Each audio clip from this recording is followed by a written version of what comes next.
자, 125번째 이야기입니다. 발길의 두 번째 이야기. 자, 혼딩의 집입니다. 이 비가 오고 폭풍우가 치는데 한 남자가 이제 이 어떤 집으로 이렇게 집으로 들어와서 이제 쓰러집니다. 갈증과 피로와 뭐 여러 이제 부상도 당한 그런 몸입니다. 이 지글린 데가 이제 나와 봅니다. 웬 남자 하나가 쓰러져 있습니다. 이 참 보니까 이 범상치 않는 사람입니다. 그래가지고 물도 주고 포도주도 이렇게 주면서 두 사람이 서로의 관계를 확인을 하는데, 이게 본능적으로 이제 두 사람이 사실 헤어진 쌍둥이 남매거든요. 이 본능적으로 이제 상대방한테 이 끌림을 이제 피할 방법이 없죠. 이 피는 물보다 진하기 때문에 피가 끌리는 그런 상황이 지금 전개가 됩니다. 아직 두 사람이 누군지 모르지만 굉장히 애틋합니다. 지금은트가 자기가 이제 떠나려고 합니다. 왜 그러냐면 자기가 머무는 곳에는 항상 이제 불행이 뒤따라다녔기 때문에 이 여성을 불행으로부터 구해야 되겠다는 생각이 강했던 거죠. 그렇지만 이 여자는 나는 불행에 익숙해진 여자라고 그렇게 아주 의미 있는 얘기를 하면서 두 사람이 이렇게 애틋한 심각한 사랑의 기조가 이렇게 흐르고 있습니다. 이게 자, 이 두 남매의 만남에 이제 사랑의 동기나 혼딩의 동기가 이제 연이어 이어지는데 한번 들어보시죠.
자, 그리고 이제 혼딩이 이제 들어왔습니다. 혼딩이 낯선 남자를 의아해 하는데 부상과 이 피로에 젖어서 어쩔 수 없이 도움을 주게 됐다고 이제 얘기를 하죠.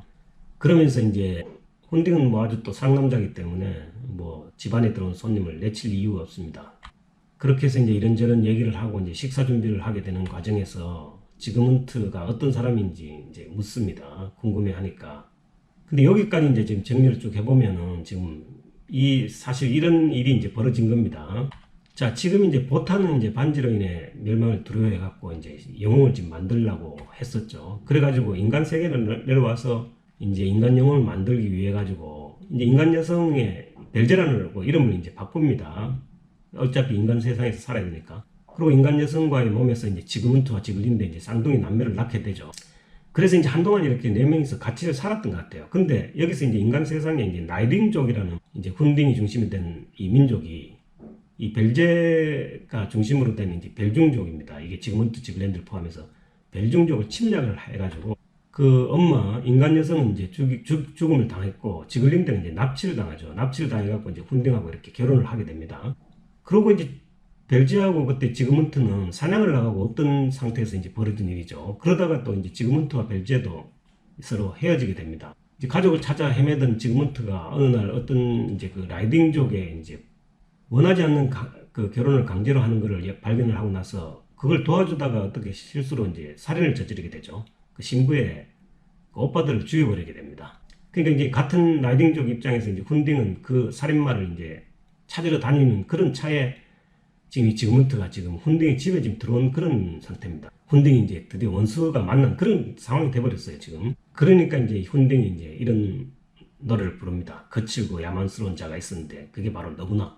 뭐 이런 얘기죠. 한번 들어보시죠.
자, 그래갖고 이제 난리가 났습니다. 지크린데가 이제 싸움을 말리고 하는데, 이제 훈딩이 그러죠. 오늘 밤은 이제 우리 손님이니까 잠을 자는 거는 허락을 하겠는데, 내일 결투를 하자.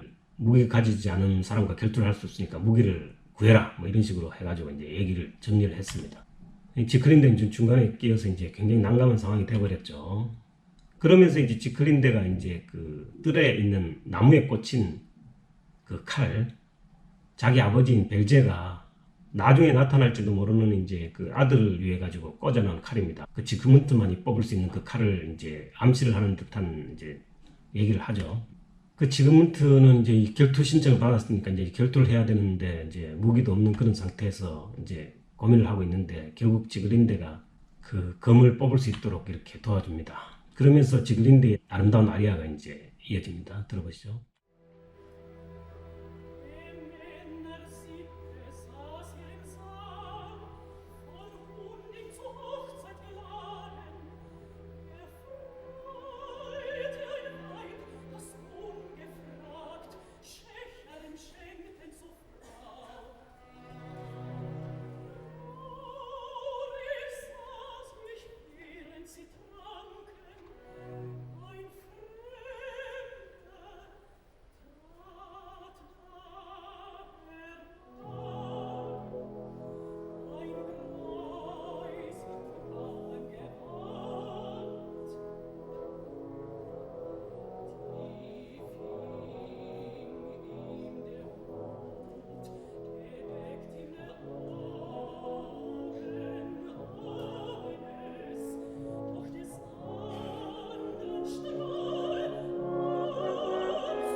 이어서 지그문트가 이제 다시 사랑의 아리아를 지금 들려줍니다.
자, 이렇게 돼서 이제 상황이 두 사람이 이제 어렴풋이 서로 남매간임을 이렇게 짐작을 하게 되죠.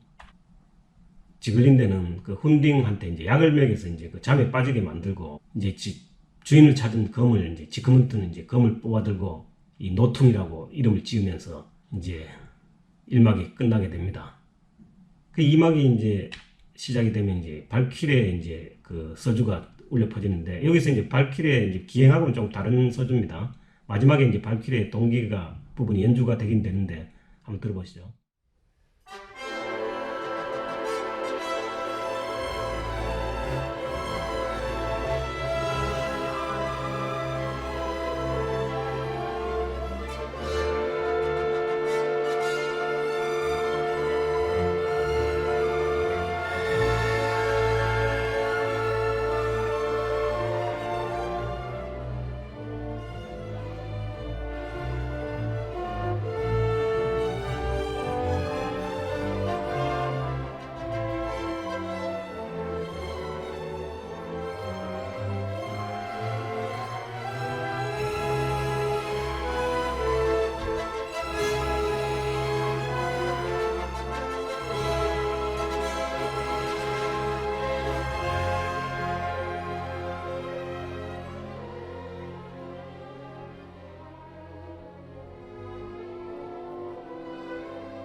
보탄이 부른 일들을 이제 부릅니다. 지금 급한 일이 생겼다. 지금 결국 훈딩과 이제 지그문트가 결투를 하게 됐는데 너가 이제 그 지그문트가 훈딩을 무찌르고 살 수 있도록 그렇게 도움을 주라고 그렇게 얘기를 합니다. 그거 아버지 그렇게 도와줘도 되는 건지 어머니가 아마 아시면은 화낼 텐데요 하는 이런 류의 이제 아뢰를 하죠. 그러고 떠납니다.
자, 그러고 나서 이제 브루닐드가 떠나고 나서 이제 드디어 이제 프리카가 나타납니다. 이 프리카는 이 결혼의 신입니다.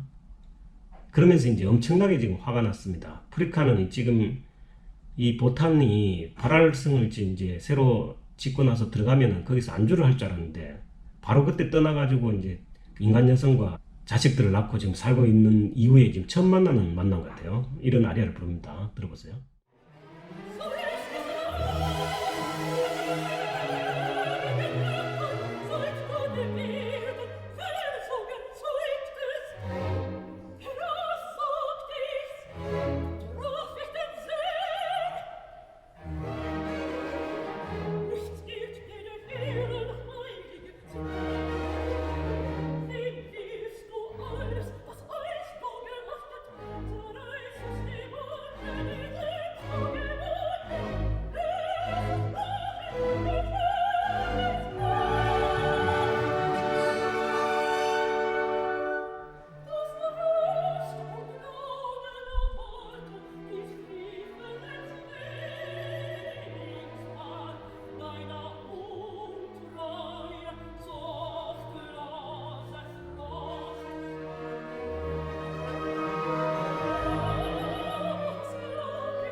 자, 이제 보탄이 위로하지만 뭐 위로가 통할 리가 없죠. 지금 어느 그 부인이 남편의 저렇게 대놓고 하는 외도를 저렇게 막 반길 일도 없죠. 근데 이제 그래도 명색이 신이니까 뭐 그렇게 막 질투를 할 수는 없는 거고, 이제 그 프리카는 이런 생각을 갖고 있는 거죠. 자, 이제 프리카는 기본적으로 지금 이제 그 보탄의 생각을 꿰뚫고 있습니다. 뭐 모든 내용을 다 알고 있어요. 자, 지그문트와 지글린드에게 죄를 물어야 됩니다. 물으라고 요구를 합니다. 그 이유가 이 결혼의 신인데 이 신성한 결혼을 지금 일단 지글린드가 파괴를 했습니다. 훈딩과의 결혼을 파괴하고 지그문트하고 또 지그문트를 돕고 있는 그런 상황이죠. 그런데다가 이 지그문트와 지글린드는 쌍둥이 남매인데도 불구하고 두 사람이 지금 이제 근친상간을 해가지고 지그프리트를 잉태하는 그런 상황까지 됐으니까 이제 몸을 섞었다는 그런 얘기죠. 그러니까 이 두 사람은 용서할 수가 없다. 죄를 묻는 방법으로 이제 훈딩의 복수에 관여하지 마라. 훈딩이 지그문트를 죽이도록 그냥 내버려둬라. 그런데다가 이 노통을 갖고 있는 것도 압니다. 그 이 보탄이 노통을 지그문트에게 준 것도 알기 때문에 그 칼도 못 쓰게 만들고, 그 다음에 브룬힐데한테 도움을 주라고 얘기한 것도 이제 취소하라고. 그러니까 이 프리카는 모든 걸 다 알고 있습니다. 지금 보탄이 무슨 생각을 하고 있는지. 이게 이제 이 세상 모든 부인이 남편이 아무리 장꾀를 부려도 다 아는 거하고 마찬가지죠. 이유는 이렇습니다. 제가 보기에 이제 그 표면적인 이유는 이제 결혼의 여신이 거니까 결혼은 신성한 거고 이 근친상간이 있을 수 없는 일입니다. 프리카라는 신의 입장에서는 사실 본심은 제가 보기에는 이게 뭐 무수히 많은 외도를 했죠. 대놓고 브루닐데나 이 발키리를 낳은 것도 에르다하고 외도를 한 결과고 지금은 또 지클린데도 결국 인간과의 관계죠. 근데다가 뭐 이 실제 이제 보탐과 프리카 사이는 애가 없습니다. 애가 없는 이유가 있겠죠. 그러니까 뭐 프리카 입장에서는 뭐 굉장히 열받는 만 합니다. 이게 상황이 이렇다 보니까 이제 보탄이 그 프리카의 얘기를 무시할 수가 없습니다. 결국 아프지만 프리카 얘기대로 이제 지그문트를 도와주기로 하는 계획을 이제 처리를 하죠. 그 브루닐데를 불러가지고 아까와는 전혀 다른 그런 지시를 합니다. 아픈 지시를 하죠. 자기 생각과는 전혀 상관없는 지그문트를 도와주지도 말고 결국 훈딩에게 죽음을 당하더라도 훈딩이 이길 수 있도록 그렇게 도와주라는 이제 전혀 다른 이제 지시를 하게 되죠. 근데 이제 브룬힐드 입장에서는 자기 아버지 마음을 누구보다 잘 압니다. 결국 저게 자기 본 생각과는 아무 관계가 없다는 걸 잘 알고 있기 때문에 참 이 아버지의 이제 고뇌를 지금 알죠. 그래가지고 결국 브룬힐드는 뭐 어쨌든 그래도 아버지 명이니까 명을 따라야 될 그런 상황입니다. 지그문트와 지글린데는 결국 이제 그 도망을 치고 노통을 들고 이제 훈딩은 이제 추적을 하는 그런 상황이 결국 됐다가 이제 그 지클린데가 이제 피로에 이제 지쳐서 이제 쓰러졌습니다. 이제 더 이상 도망갈 데도 없습니다. 지금 훈딩은 이제 바로 지금 따라오고 있는 그런 상태고 브룬힐데가 이제 사실 훈딩을 도와주려다가 결국 이 애틋한 두 사람의 사랑에 이제 감동을 하죠. 그래가지고 그 지클린데와 지그문트를 그 죽이려고 했던 그 상황을 이제 바꿔가지고 이제 결국 지그문트를 도와주는 이런 식으로 이제 그게 원래 아버지가 원했던 그 방향으로 선회를 해가지고 하고 있는데 그 방패로 이제 그 훈딩의 칼을 막고 있을 때 이제 결국 아버지 보탄이 나타나서 그 갖고 있던 창으로 이제 그 노통을 부러뜨려 버립니다. 그래가지고 결국 이제 지그문트가 죽게 만들죠. 자, 그 이야기입니다. 들어보시죠.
자, 여기까지 이야기가 이제 두 번째 이야기고, 마지막 이야기는 이제 3막 이야기는 다음에 하겠습니다. 감사합니다.